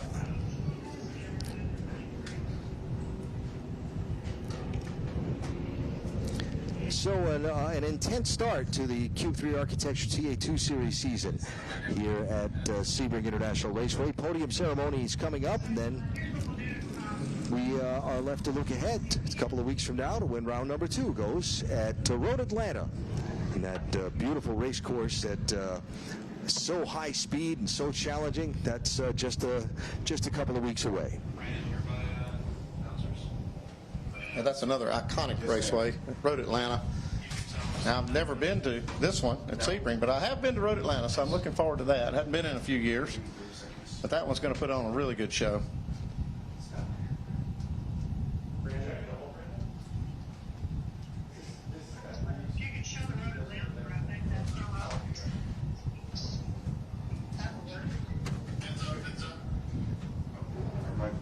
All right, time to go to Ben Sisler for the podium ceremonies.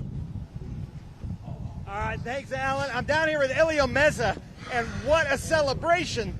My friend Laz right here just told me, I think this is 8 in a row for M1 Team SLR. Back-to-back for this gentleman. He won the last race of 25, won the first race of 26, both from the pole, green to checker. Unbelievable, man. You know, I made fun of you at test about that note-taking. I think you might have the secret.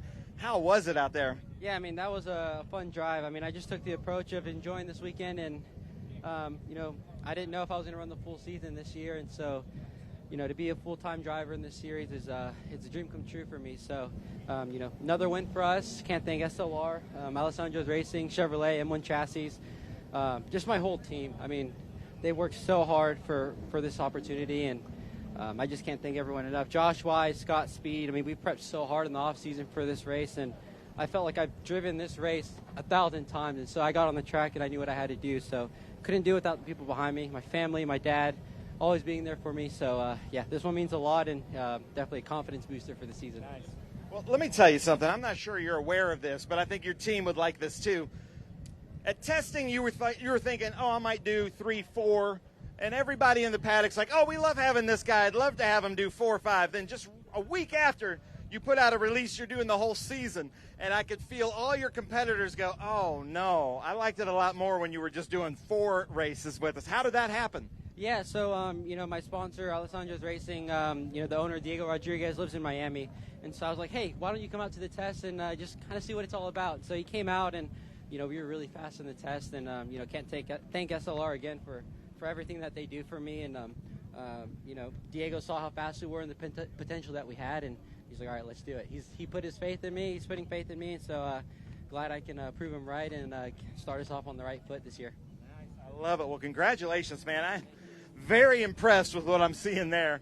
Unbelievable. Now, Pro-Am, Jared Odrick running with the black underwear. Beautiful new livery, Jared. How's this feel for the first one of 26? Feels good. We had a rough start to the weekend, but, coming back from not having any test time prior to the practice, we put down an official practice time that put us P1. We were pretty thankful for that, and, we just stayed consistent, and there's a lot of battling going on right in front of me. I took what was given to me, and that's kind of how we played it this weekend. We were thankful to start the position that we were in, and we took what was given. Nice job. Jared Odrick, first in Pro-Am. Let's try to find Vinnie. Where is Vinnie? Excuse me. I'm coming to you, Vinnie. So, Vinnie, I was talking to Joe Claridge because I wasn't familiar with you. And Joe Claridge, and anytime anybody from Nitro, especially Joe Claridge, says, oh, no, he's the real deal. But he said you were just committed to this one and maybe rode Atlanta. And then I talked to you at Grid, and you said you've got 4 coming. But, man, so impressed with what I was seeing. How was your race? I mean, it was great. We were obviously my debut. I'd only been in this car one time in December, and just managing everything, getting used to the full fuel run and everything, and the dogfight that it was. And then we got lucky on that last restart there. But, man, I just can't thank these guys at Nitro Motorsports enough. I mean, my parents, all my partners back at home, my family in Brazil. Oi, povo, amo vocês.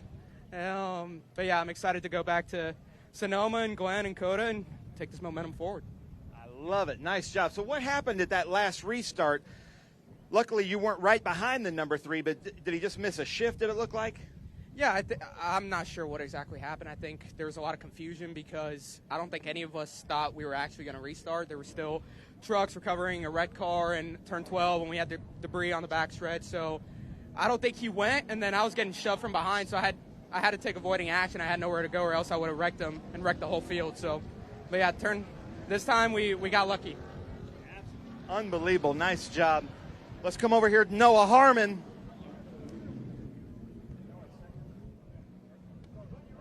Noah Harmon on the podium with us again, man. You were on the podium with us a lot late season. Now you're starting the season on the podium. How's it feel?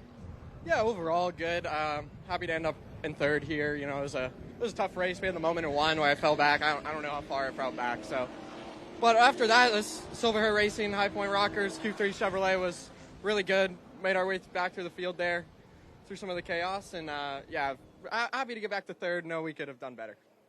I love it. I love it. Well, guys, I'm going to start the Jim Weed Winner's Circle celebration. We might want to go to a drone shot here real quick while I reset, but I'm going to get it going. Ladies and gentlemen, this is not other forms of racing you've seen here. There's no velvet ropes. Come on in here. We're about to have a celebration. Come on in here, everybody. This is going to be a party. Eric Whitnable's up here to throw us out some hats. Hats for the loudest people. Hey, you guys better get in here. Get in here. Come on in here, everybody. This is fun. This is supposed to be fun. Yeah, TRB's yelling, everybody. Get in here. This is supposed to be fun. Ken Twaits is in here.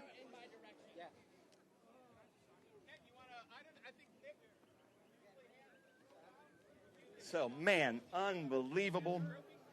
Cube 3 Architecture TA2 Series. Nick Middleton, if you could come up on stage with me real quick. Come on, guys. Let's hear you. Get loud out there. Who wants a hat? New Sunoco hat. Ooh, Jared Odrick. Jared Odrick almost intercepted my hat, and he has a few interceptions on Tom Brady. That would be a special moment for me. Nick Middleton, Q3 Architecture. That was a good race. Crazy finish. Take the mic. How was it for you? Well, Sebring's always a great race, first of the season. Always a interesting race to see everybody starting the season out. I think it was an interesting finish for everybody, and I think it's going to be an interesting season. Looking at all these young drivers, Helio in particular, congratulations. Vinnie and Noah in the top 3, and seeing Jared again on the podium. It's going to be a great season, so I look forward to it. Thank you. I love it. I love it. Well, I'm about to send it to the booth, but I've just got word from Jessica Trippi, our PR person, that it's Vinnie's birthday today, 20th birthday. So we're about to have a huge celebration out here, everybody. But I'm going to send it up to the booth, and we'll come back here for Jim Weed Winner's Circle. Okay, man, thanks. So, wild afternoon in Sebring, wild closing laps of this Q3 Architecture TA2 Series season opener, and just leaves us wondering what's next when we get to Road Atlanta. My head was on a swivel the entire 100 miles. Good stuff, and Ben's point down there on the victory podium, well made. Actually, I think it was Nick Middleton's point, but the young drivers at the top of that field today, a great fight for the Pro-Am win as well. Jared Audrick over Tom Sheehan.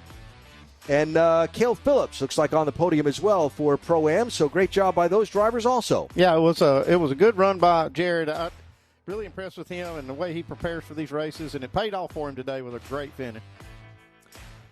So young Helio Meza is the winner of the season opener for the Cube 3 Architecture TA2 Series, and we appreciate you joining us for the kickoff of our coverage from Sebring International Raceway today. In 2 weeks, we're right back here on Racing America for Trans Am Racing from Road Atlanta. And if you want to check out our broadcast schedule, get more racing broadcast, team content, and news, check out your home for racing, racingamerica.com. All right, first Trans Am events in the books. How about you come back for one more? I think I will. Thank you. I'll come back for Road Atlanta in 2 weeks. We'll look forward to it. What an intense afternoon. The Cube 3 Architecture TA2 Series did not disappoint with the fender-mashing racing we got. And in the end, it's young Helio Meza from Texas who winds up in victory lane. For Ben Sissel, Andy Petrie, and our entire crew, Alan Bestwick, so long from Sebring. We'll talk to you from Road Atlanta.